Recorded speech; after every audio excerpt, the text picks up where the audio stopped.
Hi ಎಲ್ಲರಿಗೂ ನಮಸ್ಕಾರ. Welcome back to my YouTube channel the AK show.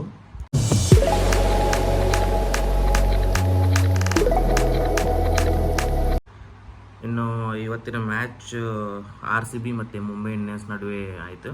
So ಅದರಲ್ಲಿ RCB 1/7 wickets 7 ವಿಕೆಟ್ಗಳಿಂದ ಜಯಬೇರಿ ಬಾರಿಸಿದೆ.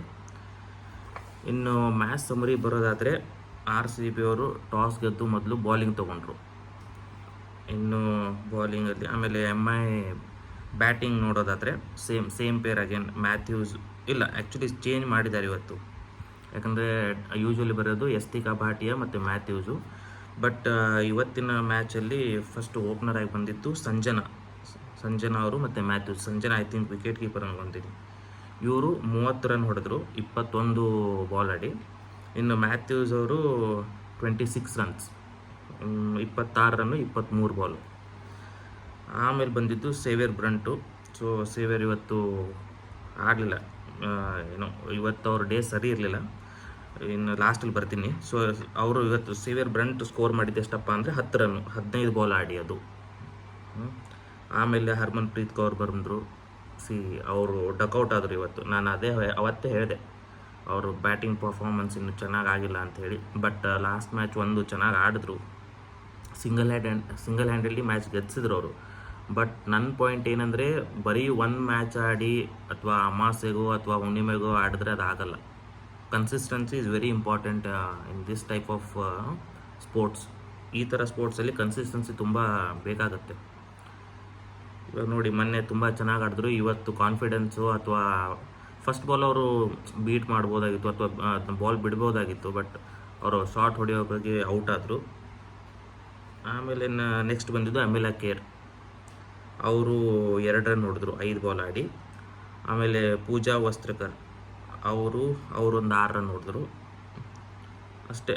ಆಮೇಲೆ ಇನ್ನು ಆಡಿದ್ದಂದರೆ ಪ್ರಿಯಾಂಕಾ ಅವರು, ಅದೇ ಯಸ್ತಿಕಾ ಭಾಟಿಯಾ ಅವರು ಇವತ್ತು ಇರಲಿಲ್ಲ. ಸೊ ಆ ಜಾಗಕ್ಕೆ ಅಂದರೆ ಅವರು ಹೊರಗಡೆ ಹೋಗಿ ಪ್ರಿಯಾಂಕಾ ಅವರು ಒಳಗಡೆ ಬಂದಿದ್ದು ಇವತ್ತು. ಸೊ ಪ್ರಿಯಾಂಕಾ ಅವರು 19 ರನ್ ಹೊಡೆದ್ರು 18 ಬಾಲ್ ಆಡಿ ಅಷ್ಟೇ. ಇನ್ಯಾರು ಹೇಳ್ಕೊಂಡು ಬ್ಯಾಟಿಂಗ್ ಯಾರೂ ಆಡೇ ಇಲ್ಲ ಯೂಶ್ವಲಿ. ಫಸ್ಟ್ ಮ್ಯಾಥ್ಯೂಸು ಮತ್ತು ಸಂಜನಾ ಅವ್ರ ನಡುವೆ ಒಂದು ಒಳ್ಳೆ ಪಾರ್ಟ್ನರ್ಶಿಪ್ ಆಯಿತು. ಸೊ ಸ್ಕೋರ್ ಬಂದುಬಿಟ್ಟು ಟೋಟಲ್ ಸ್ಕೋರ್ ಆಗಿದ್ದು 113 ರನ್ನು. ಆಮೇಲೆ ಇನ್ನು RCB ಬ್ಯಾಟಿಂಗ್ ಬರೋದಾದರೆ ಅಗೇನ್ ಸೇಮ್ ಓಪನರ್ಸು ಸ್ಮೃತಿ ಮಂದನ ಮತ್ತು ಮೊಲಿನಿಕ್ಸ್. ಸ್ಮೃತಿ ಮಂದನ ಅವರು 11 ರನ್ನು ಬರೀ, ಅಂದರೆ 11 ರನ್ ಹೊಡೆದಿರೋದು ಅವರು 13 ಬಾಲ್ ಆಡಿ. ಸ್ಪಿನ್ನರ್ಸ್ನ ಮೊದಲು ಅವ್ರು ಅಟ್ಯಾಕ್ ಮಾಡೋಕ್ಕೆ ಹೋಗಲಿಲ್ಲ. ಬಟ್ ಅದೇ ಬರೀ ಲೆಗ್ಗಲ್ಲಿ ಬಂದರೆ ಶಾರ್ಟ್ ಹೊಡಿತಾ ಇದ್ದಾರೆ ಹೊರತು ಆಫ್ ಸೈಡಲ್ಲಿ ಬಂದಾಗ ಅವರು ಹೊಡಿತಾ ಇಲ್ಲ. ಇವತ್ತು ನೋಡಿ, ಏನಂತಾರೆ ಅದು 4th ಸ್ಟಂಪ್ ಅಥವಾ 5th ಸ್ಟಂಪ್, ಆ ಒಂದು ಜಾಗದಲ್ಲಿ ಅವ್ರಿಗೆ ಬಾಲಿಂಗ್ ಹಾಕಿದ್ರೆ ಅದು ಲೈಕ್ ಹೊರಗಡೆ ಹೋಗೋ ಬಾಲ್ ಹಾಕಿದ್ರೆ ಕಟ್ ಹೊಡೆಯೋದ್ರಲ್ಲಿ ಮಿಸ್ ಮಾಡ್ತಿದ್ದಾರೆ. ಸೊ ಇವತ್ತು ಆ ಕಟ್ ಹೊಡೆಯೋ ಇದರಲ್ಲೇ ಅವರು ಔಟ್ ಆಗಿದ್ದು. ಇನ್ನೆರಡು ಮ್ಯಾಚ್ ಇದೆ, ನೋಡಬೇಕು. ಅಂದರೆ ಒಂದು ಗೆದ್ದರೆ ಅದು ಕ್ವಾಲಿಫೈ ಅಂದರೆ ಇದು ಫೈನಲ್ ಆಡೋದು. ನೋಡೋಣ ಹೆಂಗೆ ಆಡ್ತಾರೆ ಅಂತ ನೆಕ್ಸ್ಟ್ ಬರೋ ಮ್ಯಾಚಲ್ಲಿ. ಇನ್ನು ಮೊಲಿನಿಕ್ಸ್ ಬಂದುಬಿಟ್ಟು 9 ರನ್ ಹೊಡೆದ್ರು 9 ಬಾಲಲ್ಲಿ. ಮೊಲಿನಿಕ್ಸ್ ಅವರು ಇನ್ನೂ ಚೆನ್ನಾಗಿ ಆಡಬೇಕು. 2 ಮ್ಯಾಚ್ ಆಡಿದ್ದಾರೆ. ನನಗೆ ಅನಿಸೋ ಮಟ್ಟಿಗೆ ಅವರು they'll go with the same pair RCB management, ಇವರೇ ಇಬ್ಬರನ್ನೇ ಆಡಿಸೋದು. ಇನ್ನು ಅವ್ರನ್ನ ಬಿಟ್ಟರೆ ಅಗೇನ್ ಎಲಿಸಾ ಪೇರಿ ಅವರು ಇವತ್ತು ಮತ್ತೆ ಚೆನ್ನಾಗಿ ಆಡಿದ್ರು. ಅವರು 40 ರನ್ಸ್ 38 ಬಾಲ್ಸ್ 40 ರನ್ ಹೊಡೆದಿದ್ದಾರೆ 38 ಬಾಲ್ ಆಡಿ. ಅದಂದರೆ ಸ್ಕೋರು ಜಾಸ್ತಿ ಇರಲಿಲ್ಲ. ಸೊ ಇದು ಆಮೇಲೆ ಇವರು ಆಡಿದಂಥ ರೀತಿ ತುಂಬ ಚೆನ್ನಾಗಿತ್ತು. ಮೊದಲು ಏನು ಸ್ವಲ್ಪ ಬಾಲನ್ನು ವೇಸ್ಟ್ ಮಾಡಿದ್ರು, ಬಟ್ ಆಮೇಲೆ ಪಿಕ್ಕಾಗಿ ಆಮೇಲೆ ಸ್ಕೋರ್ ಚೆನ್ನಾಗಿ ಮಾಡಿದ್ರು. ಸೋಫಿ ಡಿವೈನ್ ಬರೋದಾದರೆ 4 ರನ್ನು 2 ಬಾಲು. ನಾನು ಅದೇ ಹೇಳ್ತಿದ್ದೀನಿ, ಸೋಫಿ ಡಿವೈನ್ ವಿಷಯದಲ್ಲಿ ನಂಗೆ ಇನ್ನೂ ಕನ್ಫ್ಯೂಷನ್ ಅಲ್ಲ, ನನ್ನ ಕಡೆ ವೈಯಕ್ತಿಕ ವಿಚಾರವೇನೆಂದರೆ, ಸೋಫಿ ಡಿವೈನ್ ಅವರು ಮೇಲ್ಗಡೆ ಆಡಿಸ್ಬೇಕು. ಯಾಕಂದರೆ ನಿಮಗೆ ಇಲ್ಲಿ ಸೋಫಿ ಡಿವೈನ್ ಅವರು 4 ರನ್ನು, ಮೊನ್ನೆ 22 ರನ್ ಹೊಡೆದ್ರು 16 ಬಾಲಲ್ಲಿ. ಸೊ ನಿಮಗೆ ಈ ರೀತಿ ಪರ್ಫಾರ್ಮೆನ್ಸ್ ಬೇಕಾದ್ರೆ ಅವರು ಟಾಪ್ ಆರ್ಡರಲ್ಲೇ ಕೊಡ್ಬೋದು. ಸೊ RCB ಮ್ಯಾನೇಜ್ಮೆಂಟ್ ಏನು ಥಿಂಕ್ ಮಾಡಿದೆ ಅಂತ ನನಗೆ ಗೊತ್ತಿಲ್ಲ. ಯಾಕಂದರೆ ಅವರು ಮಿಡಲ್ ಆರ್ಡರ್ನ ತುಂಬ ಸ್ಟ್ರಾಂಗ್ ಮಾಡೋ ವಿಚಾರದಲ್ಲಿ ಹೋಗಿ ಮೇಲ್ಗಡೆ ಏನಾಗ್ತಿದೆ ಅಂದರೆ ತುಂಬ ವೀಕ್ ಆಗ್ತಿದೆ ನಮ್ಮ ಟೀಮು. ಸೊ ಹಾಗಾಗಿ ಆ ರೀತಿ ಆಗಬಾರ್ದು ಅಂದರೆ ನನ್ನ ಪ್ರಕಾರ ಮೊಲಿನಿಕ್ಸ್ ಅವ್ರಿಗೆ ಮಿಡಲ್ ಆರ್ಡ್ರಲ್ಲಿ ತಂದುಬಿಟ್ಟು ಸೋಫಿ ಡಿವೈನ್ ಅವ್ರನ್ನ ಟಾಪ್ ಆರ್ಡ್ರಲ್ಲಿ ಆಡಿಸ್ಬೇಕು ಅಂತ ನಾನು ಸುಮಾರು ವೀಡಿಯೋಸಲ್ಲಿ ಹೇಳಿದ್ದೀನಿ. ಅಂದರೆ ಈ ರೀತಿ ಪರ್ಫಾರ್ಮೆನ್ಸ್ ಇದ್ದಾಗ ಇದನ್ನು you can expect in top order. ಅಲ್ಲೂ ಹೊಡಿಬೇಡಿ ಆಡೋಕೆ ಔಟ್ ಆಗೇ ಆಗ್ತಾರೆ. ಸೊ ಇಲ್ಲಿರುವಂಥ 4 ರನ್ನು 2 ಬಾಲು ನನಗಂತೂ ಅರ್ಥ ಆಗ್ತಾಯಿಲ್ಲ. ಬಿಕಾಸ್ ನನಗನ್ಸೋ ಮಟ್ಟಿಗೆ she is not comfortable here ನನ್ನ ಪ್ರಕಾರ. ಬಟ್ ಆ RCB ಮ್ಯಾನೇಜ್ಮೆಂಟ್ ಹೇಳಿರೋಕ್ಕೋಸ್ಕರ ಅವ್ರು ಈ ಪೊಸಿಷನಲ್ಲಿ ಆಡ್ತಾ ಇದ್ರು ಏನೋ ನನಗೂ ಗೊತ್ತಿಲ್ಲ. ಸೊ ಆಮೇಲೆ ರಿಚಾ ಘೋಷ್ ಅವರು 36 ರನ್ ಹೊಡೆದ್ರು 28 ಬಾಲಲ್ಲಿ. ಅದೇ it was a decent partnership between ಎಲಿಸ್ peri and Richa Ghosh. ಇವ್ರನ್ನ ನಡುವೆ ಆದಂಥ ಒಂದು ಪಾರ್ಟ್ನರ್ಶಿಪ್ಪು ವಿನ್ನಿಗೆ ಕಾರಣವಾಯಿತು ಅಷ್ಟೇ. ಇನ್ನು ಮ್ಯಾಚ್ ಇದಕ್ಕೆ ಬರೋದಾದರೆ it was a really worse day for severe brunt. ಯಾಕೆಂದರೆ ಸಿವಿಯರ್ ಬ್ರಂಟ್ ಅವರು ಇವತ್ತು ಹೊಡೆದಿದ್ದು 10 ರನ್ನು 15 ಬಾಲ್ ಆಡಿ. ಆಮೇಲೆ 2 ಕ್ಯಾಚ್ ಬೇರೆ ಡ್ರಾಪ್ ಮಾಡಿದ್ರು ಇವರು ಇವತ್ತು. ಫಸ್ಟ್ ಕ್ಯಾಚ್ ಡ್ರಾಪ್ ಮಾಡಿದ್ದು ಮೊಲಿನಿಕ್ಸ್ ಅವ್ರದ್ದು. ಆಮೇಲೆ ರಿಚಾ ಘೋಷ್ ಅವರು ಗೊತ್ತಿಲ್ಲ ಎಷ್ಟು ರನ್ ಹೊಡೆದಿದ್ರು ಅವಾಗ. ಸ್ಟಾರ್ಟಿಂಗಲ್ಲೇ ಇದು ಬಂದ ಮೇಲೆ ಒಂದು 2-3 ಬಾಲ್ ಅಷ್ಟು ಗೊತ್ತಿಲ್ಲ ಕರೆಕ್ಟಾಗಿ. ಬಟ್ ಆವಾಗ ಈಸಿಯಾಗಿ ಕ್ಯಾಚನ್ನು ಒಂದು ಫ್ಲಿಕ್ ಇದು ಪ್ಯಾಡಿಗೆ ಎಸೆದಾಗ ಅವರು ಫ್ಲಿಕ್ ಮಾಡಿದ್ರು. ಸೊ ಅದು ಸಿವಿಯರ್ ಬ್ರಂಟು ಈಜಿ ಕ್ಯಾಚನ್ನ ಮಿಸ್ ಮಾಡಿದ್ರು.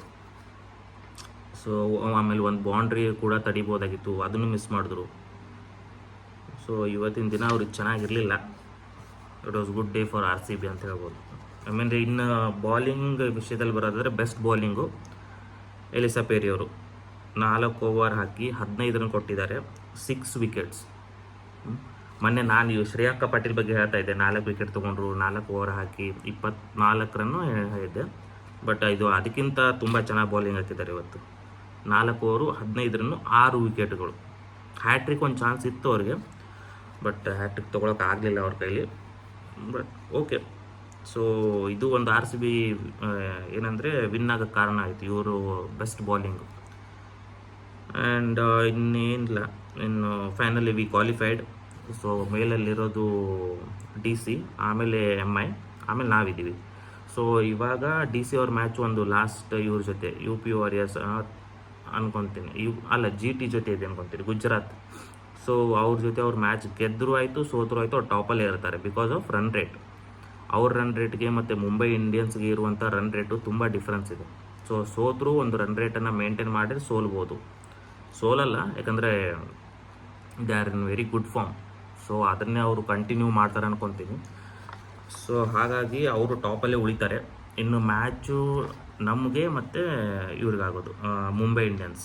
ಸೊ ಅದರಲ್ಲಿ ಯಾರು ಗೆಲ್ತಾರೋ ಅವರು ಫೈನಲ್ಸ್ ಲಗ್ಗೆ ಇಡ್ತಾರೆ, ಕಾಲಿಡ್ತಾರೆ. ಸೊ ಹಾಗಾಗಿ ನಾವು ಮುಂಬೈ ಇಂಡಿಯನ್ಸ್ ಜೊತೆ ಗೆಲ್ಲಬೇಕು. ಇವತ್ತಿನ ಮೂಮೆಂಟಮು, ಇವತ್ತಿನ ಸ್ಕೋರ್ ನೋಡಿದ್ರೆ ಚೆನ್ನಾಗಿದೆ. ವಿ ಪ್ಲೇಡ್ ರಿಯಲಿ ವೆಲ್, ನಾವು ತುಂಬ ಚೆನ್ನಾಗಿ ಆಡಿದ್ವಿ. ಬಟ್ ಯಸ್ತಿಕಾ ಭಾಟಿ ಅವ್ರು ಏನಕ್ಕೆ ಆಡಲಿಲ್ಲ ಇವತ್ತು, ಅಥವಾ ಅವ್ರು ಸುಮ್ಮನೆ ಒಂದು ಚಾನ್ಸ್ ತೊಗೊಂಡ್ರ ಅಥವಾ ಅವ್ರಿಗೆ ರೆಸ್ಟ್ ಕೊಟ್ರ ಅಂತ ಏನೂ ಗೊತ್ತಿಲ್ಲ. ಯಾಕಂದರೆ ನನಗೇನೋ ಇಂಜುರಿ ಅಂತ ಹೇಳಿದ್ದೇನು ಕಾಣಿಸ್ಲಿಲ್ಲ ಅಲ್ಲಿ. ಸೊ ನೆಕ್ಸ್ಟ್ ಮ್ಯಾಚ್ ಪಕ್ಕ ಅವರು ಯಸ್ತಿಕಾ ಭಾಟಿ ಅವ್ರನ್ನ ತಂದೆ ತರ್ತಾರೆ, Priyanka again will be out. So Yastika Bhati ಅವರು ತುಂಬ ಚೆನ್ನಾಗಿ ಬ್ಯಾಟಿಂಗ್ ಆಡಿದ್ರು ಲಾಸ್ಟ್ ಮ್ಯಾಚಲ್ಲಿ ನಮ್ಮ ಜೊತೆ. ಅಂದರೆ 15 ಓವರಲ್ಲೇ ರನ್ ಚೇಸ್ ಮಾಡಿದ್ರು ಅವರು. ಸೊ ಇವತ್ತು ನಾವು ಸ್ಕೋರು ಚೇಸ್ ಮಾಡಿದ್ದು 15ನೇ ಓವರಲ್ಲಿ. 15 ಓವರ್ ಕಂಪ್ಲೀಟ್ ಆಯಿತು, ಸ್ಕೋರ್ನ ಚೇಸ್ ಮಾಡಿದ್ವಿ. ಸೊ ಅವ್ರ ಬ್ಯಾಟಿಂಗ್ ಸ್ಟ್ರಾಂಗ್ ಇದೆ ಆ್ಯಕ್ಚುಲಿ. ಅಂದರೆ ಟಾಪ್ ಆರ್ಡ್ರಲ್ಲಿ ಮ್ಯಾಥ್ಯೂಸು ಮತ್ತು ಯಸ್ತಿಕಾ ಭಾಟಿಯಾ ಅವರು ಇನ್ನೂ ನೆಕ್ಸ್ಟ್ ಮ್ಯಾಚಲ್ಲಿ ತುಂಬ ಸ್ಟ್ರಾಂಗಾಗಿ ಬರ್ತಾರೆ ಅನ್ಕೊತೀನಿ. ಸಿವಿಯರ್ ಬ್ರಂಟ್ ಆಗಿರ್ಬೋದು ಅಥವಾ ಅಮೆಲಿಕರ್, ನೋಡೋಣ ನಮ್ಮವ್ರು ಎಷ್ಟು ಪ್ರಿಪೇರ್ ಆಗಿ ಬರ್ತಾರೆ ಅಂತ. ಇಷ್ಟೇ, ಇನ್ನು ಏನಿಲ್ಲ ಈ ಇದರಲ್ಲಿ ಮ್ಯಾಚಲ್ಲಿ. ಖುಷಿ ವಿಚಾರ ಅಂದರೆ RCB ಕ್ವಾಲಿಫೈ ಆಗಿದೆ, ನೋಡೋಣ ಏನಾಗುತ್ತೆ ಅಂತ. ಸೊ ನಿಮಗೆ ವಿಡಿಯೋ ಇಷ್ಟ ಆದಲ್ಲಿ ಪ್ಲೀಸ್ ಲೈಕ್ ಮಾಡಿ, ಶೇರ್ ಮಾಡಿ, ಈ ವಿಡಿಯೋನ ತುಂಬ ಜನಕ್ಕೆ ಶೇರ್ ಮಾಡಿ. ಹಾಗೆ ನನ್ನ ಯೂಟ್ಯೂಬ್ ಚಾನಲ್ನ ಸಬ್ಸ್ಕ್ರೈಬ್ ಮಾಡಿ ಪ್ಲೀಸ್. ಇನ್ನು ಮುಂದಿನ ವಿಡಿಯೋದಲ್ಲಿ ಸಿಗೋಣ. ಎಲ್ಲರಿಗೂ ಧನ್ಯವಾದಗಳು. ಶುಭ ದಿನ, ಶುಭರಾತ್ರಿ.